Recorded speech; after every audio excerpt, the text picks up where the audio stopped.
ఒక్కసారి నన్ను అసెంబ్లీకి పంపించండి ఆయన, ఒక్కసారి. శుభ్రంగా 2019లో నన్ను ఒక్కడిని పంపించినా కానీ సరిపోయింది. ఒక్కడు. నేనేమడుగుతానంటే, నాతో పాటు పట్టుమని ఒక 25 మంది కూడా లేరు, 21 మందిని గెలిపించండి, మా పొత్తుని గెలిపించండి, మా టీడీపీని గెలిపించండి, మా బీజేపీని గెలిపించండి. ఎమ్మెల్యేగా గెలిచిన వెంటనే ఈ లోపలే కుదిరితే నేను ఇల్లు ఇక్కడే తీసుకుంటా, స్థలం తీసుకుంటాను ముందు. ఎందుకు చెప్తున్నాను ఈ మాట? ఎందుకు చెప్తున్నా?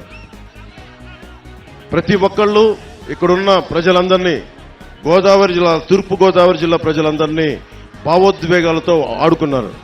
నేను ఆడుకునే వ్యక్తిని కాదు, మీ భావోద్వేగాలను గౌరవించే వ్యక్తిని.